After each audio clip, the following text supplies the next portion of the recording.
ဒီကောင်လေးဟာကြောက်တုံးထဲမှာစိုက်နေတဲ့အေယာမဓာကြီးတစ်လက်ကိုမတော်တဆတွေ့ရှိခဲ့ပါတယ်။အထူးဆန်းဆုံးကတော့သူ့အနားကိုသွားပြီးထိလိုက်တဲ့အချိန်မှာဓာကြီးစီကနေရုတ်တရက်မီးရှံတွေပွင့်ထွက်လာတာပါပဲ။အဲ့ဒီအချိန်မှာပဲဓာဟာနတ်ဖျားလက်နက်ဆိုတာသူချက်ချင်းသဘောပေါက်သွားပြီးဒရိုးကိုကင်ကဆွဲထုတ်ဖို့ကြိုးစားခဲ့ပါတယ်။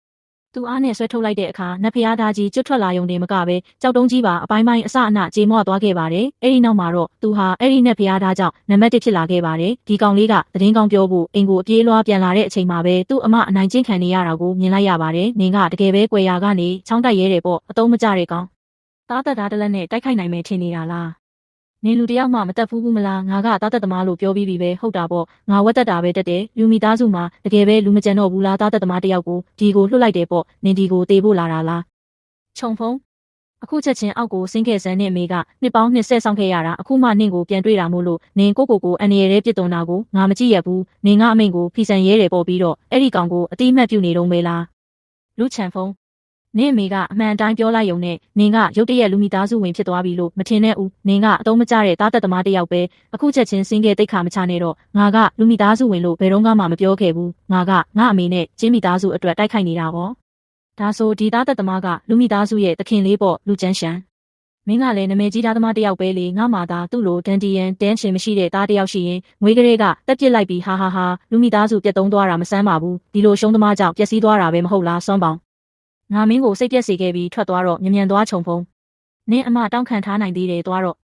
့မေအမငါပြန်ရောက်လာပြီမို့ကျန်နာတွေကိုငါစီပဲလွှဲထားလိုက်ပါအဲ့ဒီစုပ်ပြတ်တက်နေတဲ့သားသက်ဓာနဲ့နင်ကဘာကောင်းမှုလို့လဲငါအဖေကနင့်ကိုအရင်ဆုံးဒုက္ခိတက်ဖြစ်အောင်လုပ်လိုက်မယ်အဲ့ဒီနောက်နင်းမျက်စိရှိတဲ့နင့်အမနဲ့နင့်အမေကိုငါတက်ပြမယ်နင်တကယ်ပဲတေချင်နေတာပဲနှမျောစရာကောင်းတာကနင်သားသက်ဓာတစ်လက်ပဲယူလာတာဆိုတော့ဘသူ့ကိုမှကာကွယ်နိုင်မှာမဟုတ်ဘူးသားသက်ဓာကနင့်လိုတရိษံတကောင်ကိုတတ်ဖို့အကောင်းဆုံးပဲနင်ငါကိုစော်ကားရဲတယ်ပေါ့ဒီသားသက်သမားမှာဒန်ဒီယန်မရှိဘူးလို့သူတို့မပြောခဲ့ဘူးလားပြီးတော့ခုနကဓာတ်စွမ်းရင်ကဘာလဲငါဒီလိုအချိန်ဝါမျိုးတစ်ခါမှမမြင်ဘူးကောင်းကင်သားနဲ့နှိုင်းရှင်ရင်အောင်ယူကြုံဖုံးရဲ့စွမ်းအားကရော့မသွားဘူးဒါပေမဲ့သူကရွာသားကောင်လေးတယောက်ပဲလေဘလို့လုပ်ဖြစ်နိုင်မှာလဲအဲ့ဒီတုန်းကငါမှားသွားခဲ့တာလားမဖြစ်နိုင်တာဒါကံကောင်းလို့တင်ဖြစ်မှာပါသူကဓာဆရာအစဉ်တစ်ဆက်ကိုတကယ်ပဲအနိုင်ယူလိုက်တာလားခြုံဖုံးကကောင်းချန်တဲ့ရဲ့အားနည်းချက်ကိုမြင်ခဲ့တာမဆန်းပါဘူးငါတို့အဲ့ဒီဇရက်ကနေလွတ်လာခဲ့တာဟာသူပြောတလောက်မယိုးရှင်းတာသိကြတယ်ခုနကဘသူကတေချင်နေတာလို့ပြောလိုက်တာလဲနင်ကတကယ်တော့ဘသူလဲငါကဘသူလဲဆိုတာနင်သိဖို့မတန်ဘူးနင်ဘာလို့မလို့လဲဒါပေမဲ့နင်ကငါမိသားစုကိုနာကျင်အောင်လုပ်ပြီးစော်ကားရဲတယ်ဆိုတော့အဖိုးခပြန်ပေးရမယ်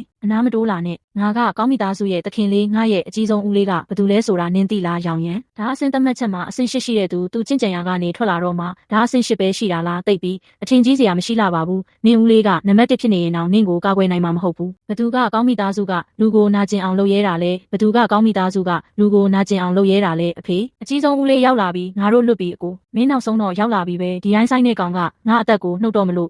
ဦးလေးရှိနေပြီဆိုတော့ဒီအမင်္ဂလာသားသက်သမားကတော့သွားပြီးတော့လူမိသားစုကလူတွေလည်းအကုန်မျိုးပြုတ်ဖို့ပြင်ထားကြတော့အခုဘာဆက်လုပ်ကြမလဲဘလို့လုပ်မလဲကောင်းယုံအန်ကဒါအဆင့်ရှိတဲ့သူ့ရဲ့အယိုးချိုးပညာကထူးခြားဆန်းပြတယ်သူ့ရဲ့ဓာကကောင်းရံဝေးထက်တောင်ပိုတန်ပါတယ်ကောင်းရံရဲ့စွမ်းအားကအတိုင်းအဆမရှိဘူးသူကကြုံကျိုးစုံရုံမှာပြိုင်ဘက်မရှိတာနှစ်ပေါင်းများစွာကြာပြီးစွမ်းပေါင်ကကောင်းရံဝေးကိုနိုင်ခဲ့ပေမဲ့သူကငယ်သေးတော့တောက်ခံနိုင်မှာမဟုတ်ဘူးကောင်းရံဝေကဒါအဆင့်တစ်ဆက်ထဲမှာကောင်းယုံအန်ရဲ့အောက်နှစ်ဆင့်ပဲနေတာဆိုပေမဲ့အဆင့်တစ်ခုချင်းစီရဲ့ကွာဟာချက်ကဖြတ်ကျော်ဖို့မဖြစ်နိုင်တဲ့6ကန်းပါကြီးလိုပဲဒီရှုံးသမားရဲ့ကံကောင်းမှုကဘလောက်အထိသွားနိုင်မလဲဆိုတာငါကြည့်ကျင်သေးတယ်ခြုံဖုံးအခုချက်ချင်းပြန်လာခဲ့မင်းကောင်းယုံအန်ကိုမနိုင်ဘူးဟုတ်တယ်မင်းအမေစကားကိုနားထောင်ပြီးပြန်လာခဲ့စမ်းအမမေစိတ်မပူပါနဲ့သူကဒါအဆင့်8ပဲရှိတာပါငါဒီမှာရှိနေတဲ့၍သူတို့ကိုမင်းတို့ရဲ့စံကြီးတမြင်တောင်ထိခွင့်ပေးမှာမဟုတ်ဘူးနင်လိုအရိုင်းဆိုင်ကောင်ကတကယ်ပဲအခြေအနေမသိဘူးငါတူနဲ့ငါမောင်ကိုကွယ်ရာကနေချောင်းတိုက်ပြီးအနိုင်ယူခဲ့တာကိုအခုကြတော့ဒီလောက်အထိထောင်လွှားရဲတယ်ပေါ့နင်ကိုကောင်းကင်ဓာရဲ့အမွေခံလို့ထင်နေတာလားဒီနေ့တော့တကယ်ဓာတိုင်းပညာကဘာလဲပြီးတော့အဆင့်8ရှိတဲ့ဓာဆရာကြီးရဲ့တကယ်စွမ်းအားအစ်စ်ကိုနင့်ကိုငါပြသရတာပေါ့